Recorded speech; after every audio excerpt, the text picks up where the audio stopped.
राधा राधा राधा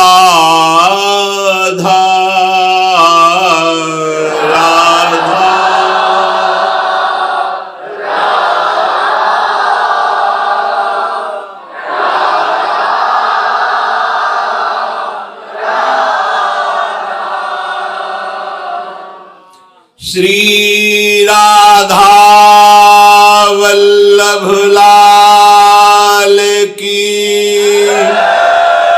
जय। परम सच्चिदानंद घन आनंद समुद्र, प्रेम समुद्र, ज्ञान वैराग्य भक्ति ऐश्वर्य अनंत शक्तियों के स्वामी प्रभु श्री कृष्णचंद्र जी ऐसा अमृतमय उपदेश कर रहे हैं। यदि हम श्रद्धा विश्वास पूर्वक श्रवण करें, मनन करें और अपने जीवन में उतारें, ये तीनों कृपा से ही होते हैं। श्रवण का जब संयोग बनता है तब उपासक को आनंदित हो जाना चाहिए कि अब हमारे उद्धार का समय आ गया है।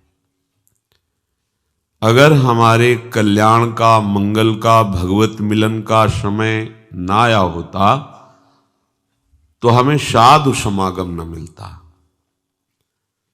जब साधु समागम मिले, सत्संग मिले, तो समझ लेना चाहिए भगवान हमें इस दुरंत माया से अब निकालना चाहते हैं, क्योंकि सत्संग केवल कृपा से मिलता है। साधु दर्शन, साधु संभाषण, साधु आज्ञा और उसमें तत्पर होकर चलना, ये सब कृपा से है। तो भगवद वाणी का श्रवण करने का सौभाग्य और मनन करने का और अपनी धारणा बनाने का, तीनों में भगवत कृपा का बल है और वो हमारे ऊपर है, इसमें कोई संशय नहीं। हमारे को जो ये अवसर मिला है, अब इसमें हमें सावधानी थोड़ी रखनी है। जो हमारा तन है, मन है, स्वभाव है और बाहरी प्राकृतिक पदार्थ है,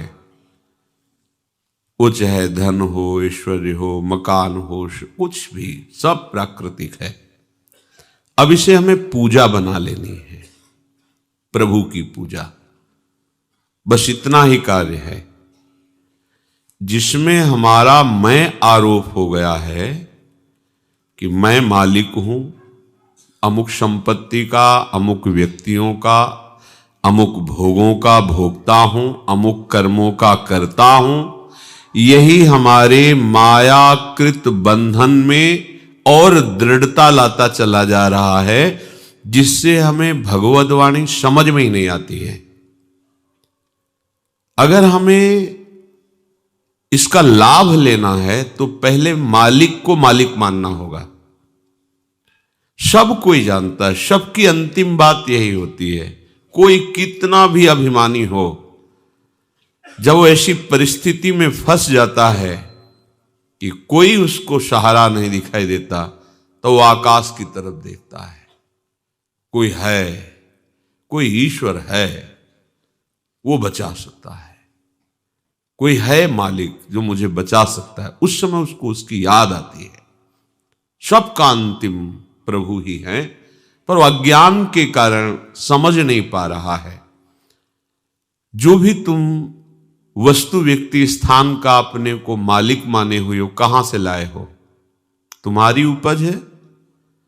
तुम्हारी उपज क्या है? उसी की उपज में खेल खेल रहे हो तुम, उसी की शक्ति से। तुम्हारा क्या है? विचार करके देखो, तुम्हारा क्या है? शरीर तुम्हारा बनाया हुआ, ये बुद्धि तुम्हारी बनाई हुई, ये मन तुम्हारा बनाया हुआ है, क्या तुम्हारा बनाया हुआ? तुम स्वयं प्रभु के अंश हो। ये सब प्रभु की जो माया है उसी के द्वारा इसकी रचना हुई है। तो तुम्हारा अलग अस्तित्व कहां रहा? तुम अलग क्या हो? कुछ नहीं, अलग हो ही नहीं सकते। तुम प्रभु के अंश हो और जिस घर में रह रहे हो, शरीर रूपी घर में, ये प्रभु के द्वारा रचित पंचभूतों से है। तुम्हें जो बुद्धि मिली वो प्रभु के द्वारा मिली है। तुम्हें जो संपत्ति मिली है, जितना हिस्सा मिला सृष्टि में, वो प्रभु के द्वारा मिला हुआ है। तुम अपने को सेवक मान करके यदि ये सब पूजा सामग्री बना लो तो अभी आपका अखंड भजन होने लगेगा। जो भगवान आदेश कर रहे हैं, आत्मौपम्येन सर्वत्र समं पश्यति योऽर्जुन, सुखं वा यदि वा दुःखं स योगी परमो मतः। उपासक की जब ऐसी स्थिति आती है कि वो अपने आत्मस्वरूप प्रभु को सर्वत्र देखता है, जो सर्व को अपने आत्मस्वरूप में देखता है, उस आए हुए सामने सेवा को, चाहे व्यक्ति की हो, पशु की हो, किसी की भी हो, वो ऐसे सेवा करता है जैसे अपने शरीर की हम सेवा करते हैं। इसमें दो बातें हैं। एक है कि बहुत प्रियता से सेवा करते हैं अपने शरीर की। दूसरी बात है, हम शरीर की सेवा करने के बाद कोई पुण्य लाभ या कोई हमारा यश कीर्ति करे, ऐसी आकांक्षा नहीं होती, क्योंकि मेरा शरीर है। ऐसे ही संपूर्ण चराचर को श्री भगवान कहते हैं, वो अपने शरीर की उपमा से सब जगह सुख दुख का अनुभव करता है। सब सुखी हैं, सब आनंदित हैं, ऐसा उसका भाव रहता है। आनंदित रहें, सुखी रहें। पर यह भाव तभी रह सकता है जब आप सीमा से हटे। आपने अपनेपन को कुछ सीमा में जोड़ रखा है, अपने शरीर की सीमा में, अपने शरीर के संबंधियों की सीमा में। बस किसी को भी दुख हो, हमें सुख होना चाहिए, और सब चाहे जितने भूखे प्यासे कष्ट सहें, बस जो हमारे सगे स्नेही संबंधी हैं इनको सब सुख प्राप्त हो। बस ये मोह ग्रसित सीमा का जब तक आप नाश नहीं करेंगे, तब तक सार्वभौम श्री भगवान की सच्ची उपासना नहीं होगी। विश्वंभर भगवान सब रूप, वास्तविक सत्य, वही सब रूपों में खेल रहे। वो आपका अशुभ नाश करने के लिए सेवा का अवसर देते हैं। पशु पक्षी व्यक्ति आदि के रूप में हमारे सामने ऐसी परिस्थिति आती है कि हमें सेवा करनी चाहिए, तो हमें उस समय उस सेवा का उल्लंघन नहीं करना चाहिए। प्राप्त सेवा को भगवत कृपा मान करके, वो भगवत प्रसन्नता के लिए, चाहे वो कोई भी हो, कोई भी पशु पक्षी हो, मनुष्य हो, कोई सेवा के समय ये नहीं देखा जाता कि ये कौन है।